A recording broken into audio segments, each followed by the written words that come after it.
Trump launches an all-out assault on Mueller probe. President Trump has launched an all-out assault on the federal investigation into his campaign ties to Russia, reflecting an intensifying obsession with the probe within the West Wing, as reports emerged this week that Special Counsel Robert Mueller has widened his investigation to include the president's business transactions. Trump issued a public warning that such inquiries were a violation of the scope of the probe. In a bombshell interview with the New York Times published Wednesday night, he stopped short of saying that he would fire Mueller if he crossed that line, because I don't think it's going to happen. But he threatened to expose many other conflicts that he believes makes Mueller's position at the head of the investigation unethical, a claim that comes on the heels of a round of Sunday show appearances by the president's attorney, Jay Sekulow, suggesting that Mueller's appointment to the post was illegitimate. Multiple outlets have also reported that Trump's legal team is digging into Mueller's team, looking for alleged conflict of interest and discussing the limits of the president's authority to issue pardons. And on Thursday, the spokesman for Trump's outside legal team, Mark Corallo, reportedly resigned, in part because of his discomfort with the president's strategy of attacking Mueller's integrity. No, he's running for cover because he knows he's a criminal. Trump's lawyers have denied that the White House is investigating Mueller's team, but have not denied that they will object if they feel Mueller is straying outside of his mandate. Absolutely true. The feud so far appears to be decidedly one-sided, although a few tidbits have begun to trickle out about the parameters of the investigation. The leaks do not immediately appear to have originated from Mueller's team. Allies of the president have defended Trump's frustration as legitimate, insisting that it is an appropriate response to the wall-to-wall media coverage of the various Russia investigations. There is just an abject frustration within the White House and the president himself on the unrelenting press coverage of the whole Russian thing. Much of it is based on leaks that are coming out of various departments. Representative Chris Collins, an early Trump supporter, told The Hill the morning after the Times interview were published. Other Republicans were more muted in their defense of the president. Asked if it would be a mistake to fire Mueller, Senate number 2 John Cornyn said, "I think Mr. Mueller is a well-respected person and he ought to be left to do his job." What job? The witch hunt? Some legal analysts say that the president's team is clearly laying the groundwork to dismiss the special counsel, despite the president's demurral on Wednesday. It appears clear that his team is reviewing with him and actively preparing for this possibility. Bob Bauer, former White House counsel under President Barack Obama, wrote in the national security blog Lawfare, "This is the one aspect of the interview that could have been intended to serve Trump's legal defense purposes. He is building the case for dismissal and all his claims against Mueller and others of conflict of interest, and he reaffirms in the interview that he has that authority. It can't be obstruction because you can say it's ended. It's over, period." That strategy analyst says could work, and I would do it in a heartbeat.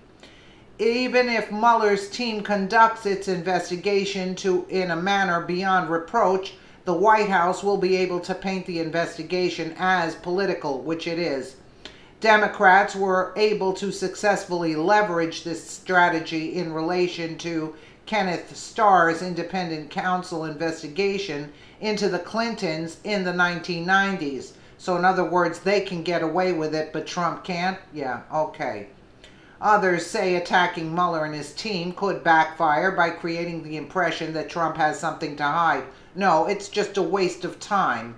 This is not strategy, it's a spasm, Jonathan Turley, a legal scholar and professor of George Washington University Law School, told The Hill.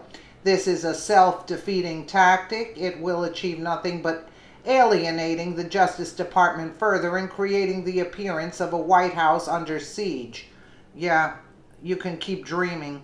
Supporters of the president have for weeks pointed to past political donations made by Mueller's team of more than a dozen investigators as evidence that the probe is, as the president calls it, a witch hunt. In particularly, they have pointed to former senior Justice Department official Andrew Weissman, who made thousands of dollars in donations to Democrats, including Obama, and former Justice Counsel Jeanine Rhee, who in the past has represented the Clinton Foundation. There are some real concerns with Mueller, with the people that he's appointing. Representative Robert Aderholt, a Trump backer, told The Hill. There are some questions there where people are scratching their heads. Why don't we appoint people who are not pro or against Clinton or Trump? Just look to the facts. Mueller himself was a registered Republican when he was director of the FBI and has been widely praised as nonpartisan. They're all afraid of him. The president, in his interview, also argued that the fact that Mueller had interviewed for the post of FBI director was a conflict of interest. He did not explain how the fact of the interview constituted a conflict. Sekulow, meanwhile, has said that the circumstances of Mueller's appointment as special counsel make the scope of his investigation inappropriate. Former FBI Director James Comey has testified that he provided the contents of the unclassified memos detailing interactions with the president to the Times through an intermediary following his own dismissal earlier this year in an effort to spark the appointment of a special counsel. Deputy Attorney General Rod Rosenstein named Mueller just days after the Times reported the memos. And because Comey is a Hillary lackey.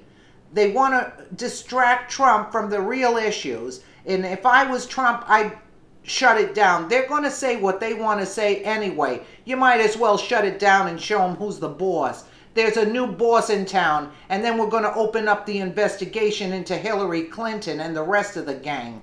So the basis upon which this entire special counsel investigation is taking place is based on what? Illegally leaked information that was a conversation of the President of the United States with the then FBI director, Sekulow told NBC's Chuck Todd last Sunday. And that, to me, is problematic from the outset. And I think that raises very serious legal issues as to the scope and nature of what really can take place. Critics of the president say that the White House assault on Mueller constitutes a dangerous breach of the independence of the judiciary.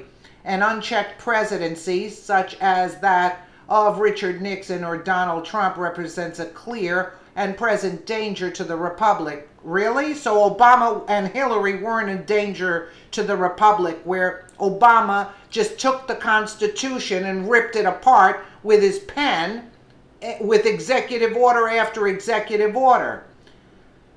The top Democrats on the House Oversight and Judiciary Committees, Representative Elijah Cummings, another freak of nature, and John Conyers, wrote in a Friday op-ed in the Baltimore Sun, "The next constitutional crisis, the firing of Special Counsel Mueller, perhaps it is not hard to envision. And I'd fire Elijah Cummings also if I could."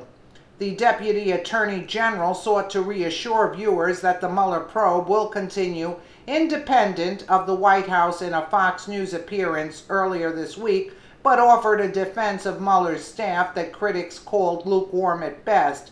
Asked whether the fact that some of Mueller's staff have made political donations to Clinton bothers him, Rosenstein replied, "The Department of Justice, we judge by results, and so my view about this is we'll see if they do the right thing." Excuse me? We'll see if they do the right thing? they didn't do the right thing all this time by prosecuting Hillary Clinton and Obama and Susan Rice and Loretta Lynch. Excuse me, we'll see.